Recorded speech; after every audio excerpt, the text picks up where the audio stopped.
my life and my Cambodian people life during that 3 year and 8 months and 20 days with the community Khmer. It's horrible. It's like a very bad nightmare.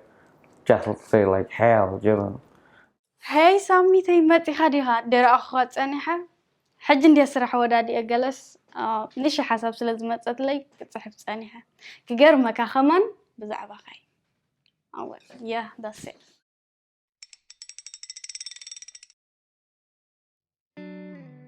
I was born in Iran in 1981. I don't know if it's relevant or not, but I came to the US in 2000. We left Iran in 2003 and came to the US in 2004 with my family, my parents and my brother and sister. My name is Kim Liep. I was born in 1964 and I come to United States on 1988. أنا فقادو يبها. My parents belong to a minority group, and because of their religion, we basically didn't have any rights in Iran, and we were not even second citizen, we were third or fourth citizen. The communist, the Khmer, took over Cambodian, so they evacuated us from the city to live in the jungle. Eritrean and Ethiopian are enemies. Were enemies. I think like right now they sort of like peace. The journey of ARTogether, I think, it started a few weeks after the election of Donald Trump. When I talk about it,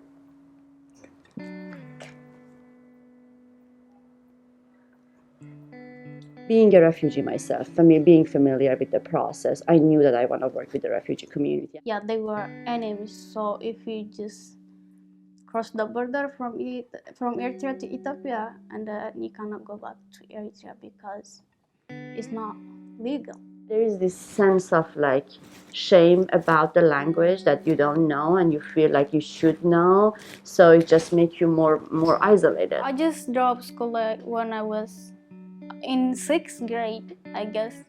Yeah, so I didn't get to learn English, but like I learned English since I came here.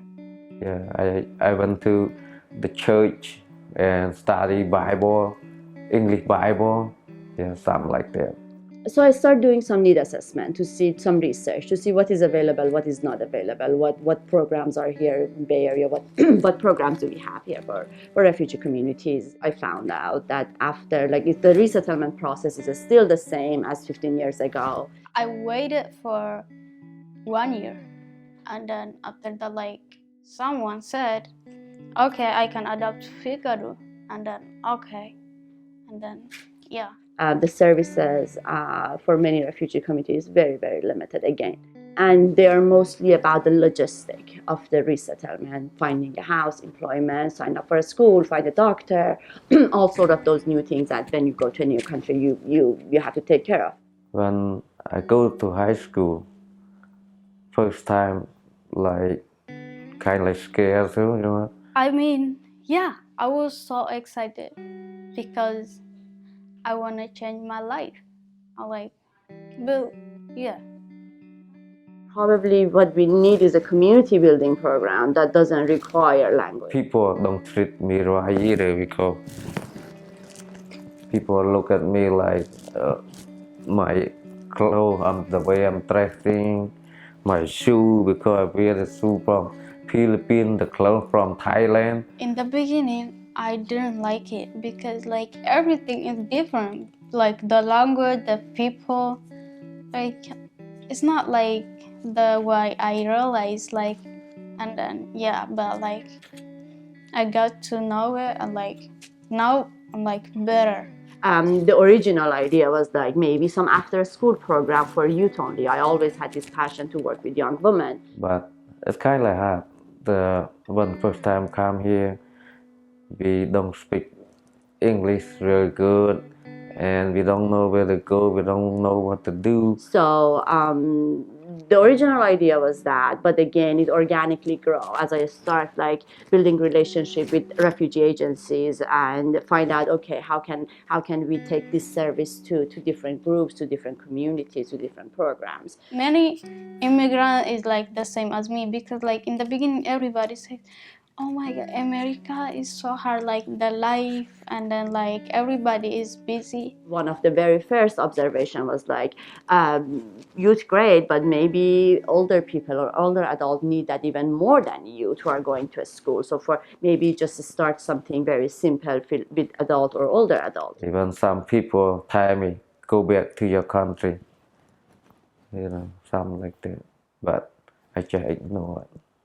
The way that we operate is that we basically partner with different refugee service agencies, either resettlement agencies who are helping the newcomers or other refugee service agencies who are providing different services to newcomers and those who've been here for a long time. In arts, like you can make like a lot of friends, and then like, yeah, even though like, as I said, even though they don't speak your language, and then you don't speak their language, if you don't speak like international English, you can just you can just understand by showing something like arting, drawing, like painting, or like making some jewelries. The way that we are partnering with different agencies is that we go to them and say that, okay, here is a program. These are the different services we can offer. Expressive classes or social gatherings around art, or going to a concert, or going to a museum, or a series of classes, or craft or sculpture or painting. Yeah, I still come like 2 times a week over here to Syria, because of that I have flashback, I have nightmare, I still have the depression. One beautiful thing in our class is that 10 minutes through the class, you see that everybody's mingling. I was so happy because like I never did like jewelry. Like when they showed me, I make 2. I'm like, what? I was happy. They try to help us to get away from what we're thinking.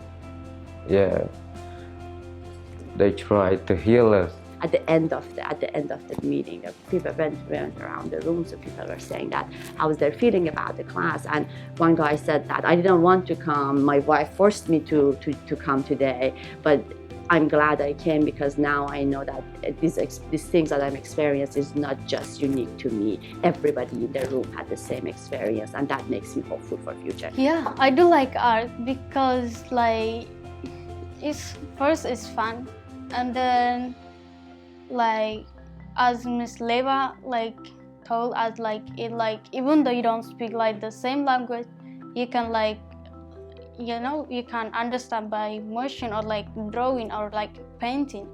It like bring like together, art together. We have like art together. So one of the activities that we are doing, we basically get a long roll of papers, and we are all sitting around that, and then do drawing whatever we want to draw, and then we go around the circle and talk. And it seems like people are talking more comfortable when their hand is basically busy. And I'm so happy when I come here, and then I see a lot of my people in here, and we share, like I share my story, they share the story, and at the end we get the conclusion. Whatever keep inside, it's not good. If we spit it out, it's better. One of the limitations that we have is like, because ARTogether is still very new and everything is pro bono and volunteer basis, and we really don't have like our own studio or even our office. Like in Oakland International High School, and then we do have like ARTogether. Like it's about like telling story.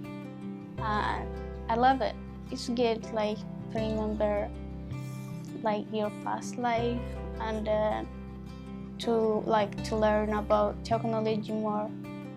Yeah, I love it. Art, I love it. One thing that would help us a lot is if when when we would have our own studio, then we would definitely expand the invitation to everyone to join. So one of the needs that we have is basically we are dreaming of having our own space. We refugee who's not born in this country.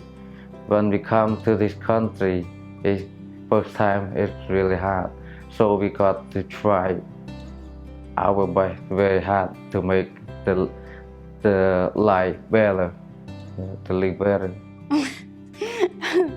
Queen? Why do I wear the Queen t-shirt? Oh, okay, because I'm the Queen. I'm the Queen. Yeah, I'm the Queen to myself. So.